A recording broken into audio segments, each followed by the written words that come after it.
I'm very lucky and happy to have with us a very distinguished professor, Professor Anil Deolalikar.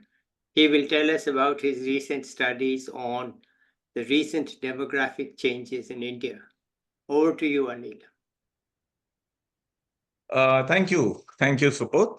I recently published a paper in a journal called the Indian Politics and Policy that appeared just a month or so ago.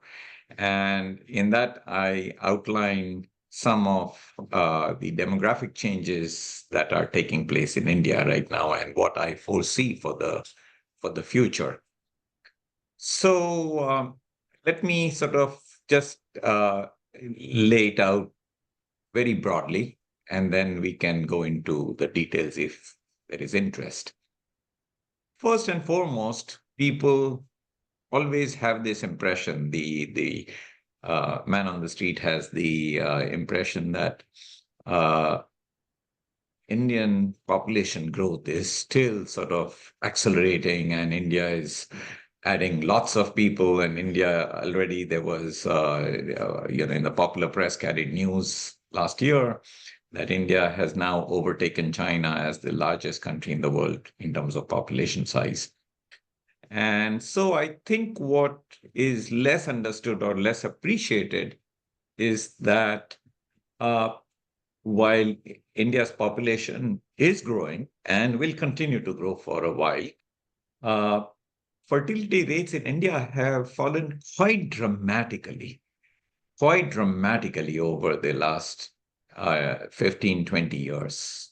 In some sense, of course, they have been on a steady decline since the early 70s. And during that period alone, the average fertility rate, and by the way, for your viewers, fertility rate, the total fertility rate is typically understood to mean the number of children ever born to a woman during her entire reproductive age span, which is typically 15 to 45. How many women on average will an Indian woman have during her reproductive lifespan? Yeah. And it used to be 5 about 50 years ago, and it sort of steadily declined, went to about 2.5. 25 years ago was and now the most recent National Family Health Survey that was conducted in 2019-20, not 2019 and 2020, right. Showed an average fertility rate for the country that is at 2.0, which means it is below the replacement level.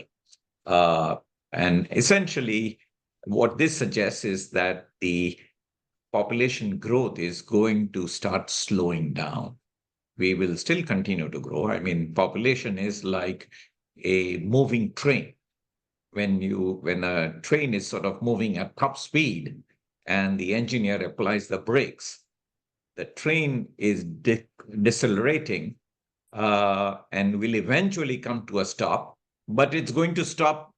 It will go on for many hundreds of feet before it comes to a complete stop. And that's the same issue with population. Demographers call it population momentum. And so population momentum alone will mean that India's total population will continue to grow for at least another 30 years or so. By the mid-50s, the middle of this decade, middle of this century, India's population will peak. And from there on, it will start falling. And then the decline could be quite rapid after a certain point in time. So in practical terms, in policy terms, there is no need for a national population policy. Not for a national population policy, but of course, what happens with population decline eventually So we are going to encounter many of the problems that the affluent countries of the West and Japan have come across several decades ago. And China is sort of facing this problem all of a sudden. And China, is 20, 30 years ahead of India in that sense, because China's fertility rate started falling much sooner than India's. And it has been at the below replacement level of fertility for several decades now. No, And I what mean, for the happens? new government in India, there's no need to sit down and have a population policy for the next No, 10 years. not a population policy, but I think there are several challenges that a declining fertility rate imposes. And the other issue that I think people often misunderstand when they start saying, oh, now the problem is going to be one of aging, because the average age of the population starts increasing when you have fewer and fewer young children being born. But the people, the individuals who have already been born are going to age. And so the population composition shifts in favor of older people rather than younger children. And so the median age of the population keeps increasing. And India is going to see that uh, happen quite rapidly over the next 20, 25 years. So, yes, there are lots of challenges that an aging population introduces. And many of those, if you call population policy, if you consider that population policy is a very broad policy to address all the challenges introduced by a falling fertility rate, then I would say that you still need a population policy. But Okay. in terms of family planning control and fertility control, no, we don't need that. Okay. That's what I meant, that we don't Yeah. need a population control policy. But even that, I would sort of take back because India is always full of different contrasts, right? And so, what is very interesting in India is that even though on average India's fertility rate is about 2 births per woman of reproductive age, there are wide variations across provinces. Now, most of the states, rather, I should say, provinces. I also work on China, and so China, it's provinces, India, it's states. So I always get them confused sometimes. Indian states tend to be very different in terms of the fertility decline. So there are three big states in India, UP, Bihar, and Madhya Pradesh, that are still above replacement. And in fact, I believe it's either Bihar or UP has the highest fertility rate, and it's close to 3. So I would say yes, there is a population control policy. I mean, or a family planning policy is still important in the states of the north and northeast. Hmm. Not so much in the rest of India. Certainly not in the southern part of India or the western part of India, which have seen plummeting fertility rates. Okay. All right. Fair enough. So, what else do you want to tell us? Well, I think the other important issue is when, as I said, uh, a country starts aging rapidly when fertility decline sets in, because successive cohorts of children, there are going to be fewer and fewer cohorts of young children. And so, meanwhile, longevity is increasing. And so you have more and more older people surviving into old age. And what this does, it really affects the disease profile of a country. And there is something called an epidemiological transition that takes place when suddenly the disease profile shifts from infectious childhood infections, and generally communicable diseases that mostly affect children, to diseases that affect the elderly. And these are chronic health issues like cardiac problems, diabetes, and disease of old age as well as affluence, by the way. And so I think these become more prominent. And why is this important? Well, the chronic diseases, they are called non-communicable diseases in the health area, NCDs. NCDs are significantly more expensive to treat and maintain. The treatment and maintenance of chronic diseases is much more expensive. Whereas infectious communicable diseases, you can control them relatively readily with a top-down vertical program like a vertical immunization program. So they don't tend to be that expensive to treat, but chronic issues require, these are chronic conditions. So you have to continue to monitor people who have chronic diseases and continue to treat them for the rest of their lives sometimes. It's true. And so that becomes very expensive.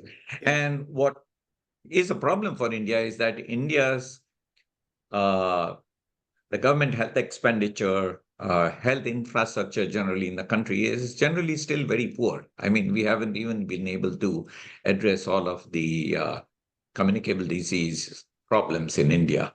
And what you are witnessing now is that the non-communicable diseases, NCDs, are increasing in composition. In fact, right now, if you look at the total disease profile, NCDs are more common and take up more of the disease burden than communicable diseases.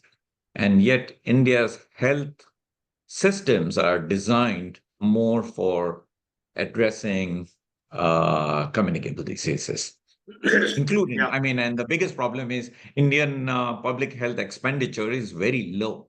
For the last 20 years, successive Indian governments, so it's not just one particular administration, successive Indian governments have promised to raise health spending beyond 1% of GDP for at least the last 25 years. Yeah. And it's been stuck at 1%. Of course, that means you are getting more health spending in absolute amounts because GDP is increasing, right? But you have to look at a comparable large country like China, which over the last couple of decades has actually successfully been able to get its health spending up to 3.5% of GDP. And Chinese GDP has grown much faster than Indian GDP. So you can imagine how much additional outlay the Chinese government has had to make or did make in health. And so that's a big challenge for the Indian government, Indian governments in the future. How do you sort of find the budgetary space to vastly increase spending on health when there are many competing priorities? Okay, that's very good. Give us some more comparisons between India and China that you see, because you said you work on China too. Anything major that stands out to you? Uh, the I haven't introduced yet this concept of the demographic dividend. So maybe your viewers will have seen it in the popular press all the time that, hey, India has the promise for Indian economic growth is much greater than the promise of Chinese economy, because China is getting old, whereas India is just sort of getting started, and there is a sweet spot where you don't have as many children as you did before, and children are considered demographic dependents. Obviously, they are not earning anything; they are consuming resources, so they are dependents. But you are in this sweet spot where the fertility rates have started falling, and essentially the proportion of the population that is very young is falling, and a lot of people are entering working age groups. Meanwhile, fertility has only been declining relatively recently, which means you haven't yet reached the stage where the elderly population is increasing dramatically. So you are in this sweet spot, which is called the demographic dividend, where you have a very large working age population relative to the young and the deep and the elderly dependent population. And so India has this demographic dividend, and people say that, essentially there are some hypotheses that a lot of the countries in East Asia and China as well grew very rapidly because uh, of the demographic dividend that they reaped 30, 40, 20 years ago. Now, does that mean that the Indian economy is slated to grow very rapidly because it's going to be able to, uh, it's going to benefit from this demographic dividend? No, not necessarily. We have a very rapidly growing young population of working age people. But the demographic dividend is pretty much useless unless you can provide meaningful and gainful employment to all these young people. The unemployment situation in India is very bad. And you may have seen again in the popular press that the current elections, uh, in part, why you had a surprising turn of events from the election was that uh, unemployment and a lot of jobless youth are the ones that are not very happy with the current state of affairs. The Indian economy has been growing rapidly over the last 20 years, but a lot of that growth has been jobless growth. It doesn't generate employment to the extent that you would like. And so you have a very large pool of unemployed youth.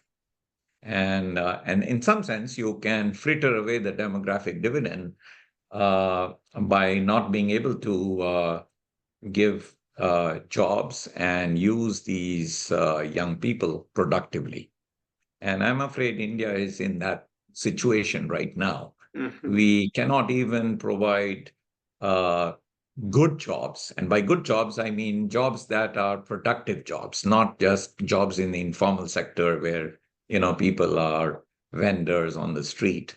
Those are not high productivity jobs. You can barely make a living out of those. There's no security. There's no job security there. There's no job benefits from those jobs. So when we talk about good jobs, it means productive jobs where people have some level of social protection, where people are making a decent salary that affords them a living wage. And so we just are in a situation where we are unable to provide good jobs for even half of our young people.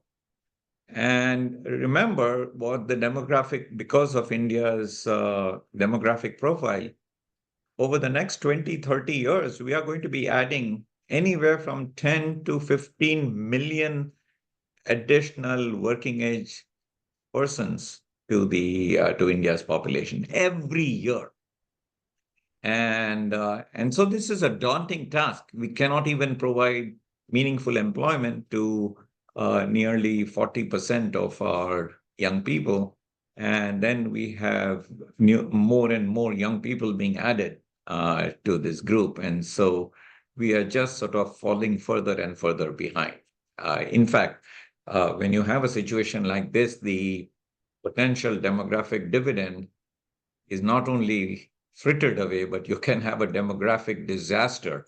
Mhm. Because when you have a lot of young people who without jobs, there's frustration. It leads them into crime. It leads them into social unrest, political unrest. We saw this happen in during the Arab Spring 10, 12 years ago in Egypt and elsewhere in the Middle East. So there's a real danger of that happening in India. And I think we got a little taste of it from the most recent election results. It suggests that all this economic growth that has taken place over the last 20 years it hasn't really percolated down to the common man, to Yeah.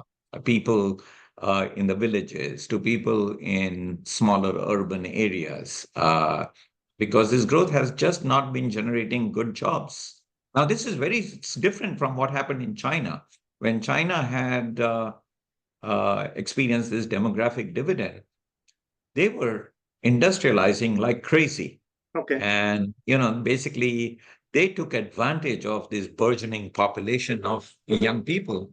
And so with that, they were able to put them to work. And that's how they grew very rapidly, and they became the factory of the world over the last 25 years, since the time that they got admitted into the WTO, which is around 2000.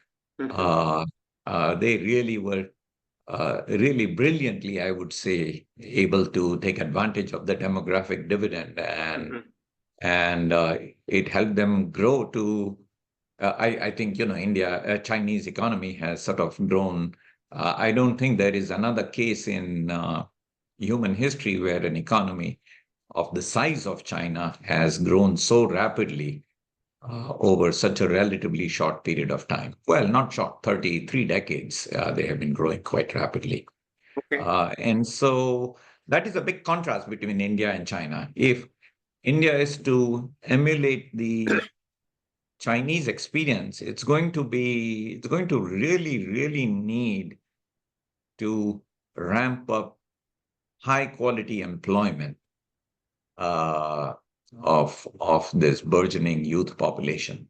And I don't really know how we are going to do that. I mean, manufacturing as a sector has really not taken off, despite all the talk about India becoming a manufacturing hub and Apple computers sort of wanting to produce the iPhone, part of the iPhone in India. If you look at the numbers, they are still relatively small. The automobile manufacturing, telephone, social, the mobile handset manufacturing, that still employs a very small proportion of the population. The one sector that India has done very well in is, of course, the service economy, especially IT services. But, those are good jobs, very good jobs, but they're just not enough jobs. You can't really absorb the kind of people that India has in IT services or in such sectors. So it's going to be a very big challenge. Right. How do you absorb all these people in productive employment? Okay. Uh, I want to add one issue which I know that you're very familiar with. Like 25, 30 years ago, the ratio of boys to girls born and surviving to age 1 or age 5 was much higher in India than anywhere else in the world due to selective mhm, abortions, selective neglect of girls. So, what we mhm, used to call as the missing number of girls. mhm, I mhm, believe mhm, now in the new data, the ratios have softened a bit and it's no mhm, longer that mhm. extreme. But the people who are coming into the working age now, they are from the 20 years ago. Right. And now I pose this to you. You are unemployed, right? Or you have a very low paying job. So your chances of getting married are pretty low because there Mhm. aren't enough girls to marry, right? Because the ratio is too distorted. So now you Yes. have unemployed and unmarried. Okay, now China also has a marriage problem, I know, though they did Mhm. because of their one child policy, though they don't have explicit male preference like India. But what do you think that, look, there could be a substantial number of young men who cannot get a decent job and hence cannot compete in the marriage market? Why would a girl uh, you know, want to marry somebody who's got a very poor job, even if that guy is of the same caste, you could find somebody else of the caste who has a job. So there is, Exactly. Yeah. do you think this is a serious enough issue that there's going to be a small underclass of underemployed and unmarried men? Yeah, no, and actually, it's a you have a very similar situation in China where you have this underclass of men who, mostly in the rural areas, Yeah, who are unable to get married. They just don't have very good jobs, and they decided to stay on in farming. Didn't move to the cities for whatever reason. And historically in all societies, particularly in Asian societies, women want to marry up, right? right. And so they are looking for someone who is at least as qualified, if not more qualified than them. Yeah, Uh, so what is it that they say the C women want to marry B women, maybe and the men. B women want to marry A women, Amen. men. Right. But then the A women have no pool, right? But also the C men are No, I'm basically just, unmarriageable. yeah, I So mean, this is what we are finding in China is that all the highly educated urban women are going single. They right, just can't find men who exceed their qualifications, and they don't want to marry. And right. that's one another reason why fertility rates and marriage rates have come plummeting down in China and in much of East Asia. But then you have this underclass of uh, C grade men who simply can't find women because There aren't enough women because of China's exactly. one-child policy. They did have a Yes. selective Yeah. male preference, though it Yes. wasn't Yes. as extreme as Now, India's. and part of the problem, the way that China has addressed it is that you have many of these men go and find brides in Southeast Asian countries like Vietnam and Cambodia, Yeah, and they often go there and pick up brides. And there are cases where these brides have come in completely unfamiliar with the Chinese culture, Chinese language, and there have been cases of suicide and assault, and it's not a great state of affairs. yeah, Now, in India, you could envisage a situation where you have, because of differing population growth, you have, you know, women, some of the men in places like Bihar and UP. Well, I mean, that's where you will have the highest excess of males over females. right. uh, but whom are they going to marry? It's not like they can find eligible brides in South India, because in the southern and western parts of India, women tend to be much more educated, and those are parts of India where fertility decline set in a while ago. Yeah, And so yeah, you will have this problem. And there's research from around the world that suggests that when you have this huge underclass of men, young men who are unable to get married, that leads to social problems, yeah, crime against women. yeah. Uh, And and we have seen a big you increase. can't even import women because Pakistan and Bangladesh have the same issue, shortage of women.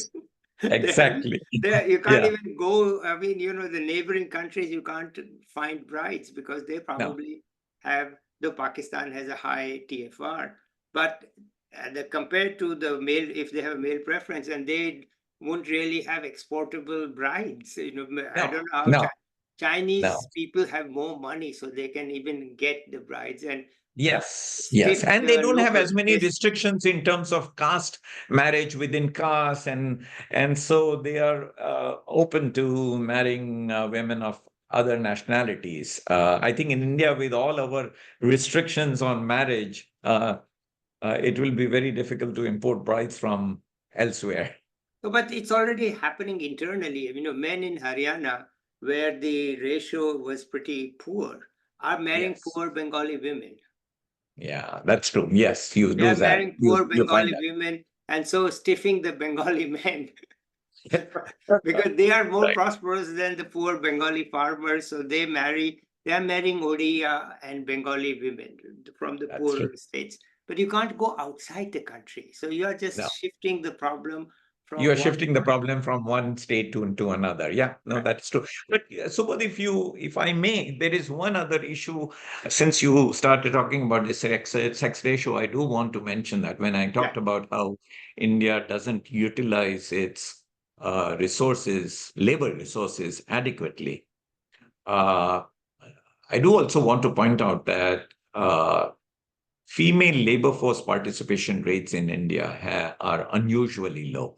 And in fact, they have been declining for the last 20 years. Very surprising. This is a shocking result. India is such an aberration. If you look at international statistics, very few women participate in the paid labor force market. And these rates of labor force participation are so low that they are even lower than in Saudi Arabia. When I tell people that, people can't believe it. But India's female labor force participation rates are lower than Saudi Arabia's. And I did part have a discussion on this issue in one of my Vidpeds like this, but it was a right, panel.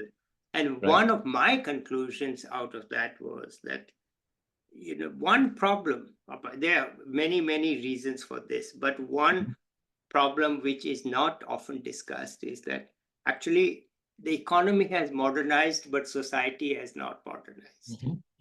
And the modernization of the economy means that there are new opportunities for jobs, but the society doesn't want women to take those new opportunities. And at the same time, the old conventional jobs where women could be have sort of declined in relative wages. So So they are that no longer attractive. it's no longer attractive. The respect and wages of the old jobs have declined, but the new jobs are such that they don't fit into the old social structure. And the social structure is stronger, continues to be strong, and therefore the women find it very difficult to actually, and at the same time, their husbands make more money than before. So their desire, their need to earn has come down, but their Yes. ability to get the new jobs has also come down. So all the factors are working. The education, yes, it's gone up for women, but then you can't find the job that meets the requirements. And perhaps you think, oh, my husband makes more, so fine, we can manage. But you Right. really do want the job, but you can't get it because the social structure, this maternity leave is there, but then the child care and all these things aren't there. So, and no longer there's a joint family, so you can't leave the children with anybody. Right. I think this issue really needs a little bit of highlighting. And because you aren't going to be able to, it's one thing to say, yeah, it's very low, and it is. But the question is, what do you do How do about you it? address that? How do you do what do you do about it? Then you get really, I'm no expert. I just heard the panelists, and I just and I've had actually two panel discussions on it. And this was my conclusion, that society actually has to offer women a better deal, Yeah. a No, different absolutely. deal. And we have seen actually that in some sectors, women have entered in large numbers, right? And so, for instance, these, what are they called? Not IT jobs, but the back office, when people answer the phone Yeah, from calling customer service in the United States, and it lands up in uh, offshore business processing, or yeah. that whole sector has boomed, and you do find women working in that sector, despite the fact that many of these women have to work at night, because they have to work during the time that it is day in the Western countries, and so they are responding basically to customers calling for assistance, technical assistance, customer support from the US and Europe. And so I think when certain kinds of jobs are created, women do respond. That's what We I'm have seen saying. this. Yeah. We have seen this in Bangladesh, by the way. Right. A large manufacturing sector can attract women.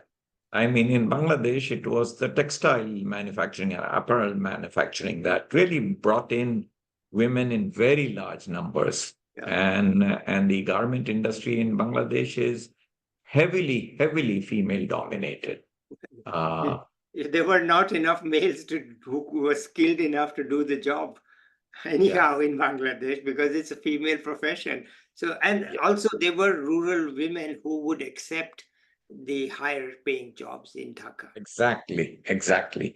And in China too, that's basically what happened is that a lot of women sort of moved into the urban areas to take up manufacturing jobs. Some in certain industries. It's again highly segregated. So there are some industries and some manufacturing industries where women are heavily employed and others where men are employed. So I think, again, but it's going to be tough. I mean, how do you ramp up the manufacturing sector in India? We are no longer in a world which is going to which is as globalized and will continue to get even more globalized as we were 20 years ago when China was admitted into the WTO. There's Yeah, a lot of pushback against globalization for whatever reasons, national security or those sorts of reasons. And so the kind of opportunities that the East Asian countries had in the 60s and 70s and China had in the 2000s, I don't think those are open to India. You don't have that much potential for uh, growing your manufacturing and trying to just export your way through it. Now, India, granted, has a very large domestic population, and so a manufacturing sector can be oriented towards the domestic market.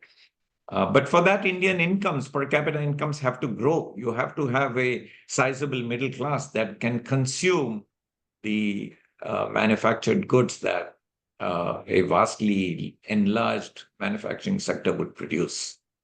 okay. Any final thoughts, any ideas at the end? Because we have run quite a Yeah, bit of time. So, any final yes. thoughts you want to add here? No, I think these are important challenges. And of course, I haven't even addressed the issue of, what happens. How do you sort of handle the environmental implications of all of this? Because remember, at the end of the day, even though our fertility rates are declining, over the next 30 to 35 years, India is going to add a significant number of people to its population. And already the environment is under enormous strain. And so I think whatever kind of industrialization drive or however we employ all these young people and 2/3 of the women uh, in whatever jobs, those will also have to be green jobs that do not pollute the environment further. So it's going to be my final thoughts are that it's challenging, and I think it's high time the government and the policymakers think about how uh, their policies are going to cope with these emerging problems of an aging population, emerging problems of taking advantage of the demographic dividend uh, and So, all that. all right. So it's a very sobering thought that, there are many, we can talk and be very thrilled with high GDP growth and very high rank in the GDP tables. But on the ground, we have many, many challenging issues to deal with. Right? Both, and Absolutely. even though the population explosion problem isn't there, there are many, many other related problems that Mhm. have to come into focus. And people who still keep saying we need to slow down the population growth rate, they're missing the point. There are other Exactly. issues that are much more important. Many Okay, more great. issues. Yeah. Thank you very much. Let's end it here today and hope to see you again soon. So let's say bye Okay. to the viewers, and I'll be back with another young person or an expert soon. Bye, everybody.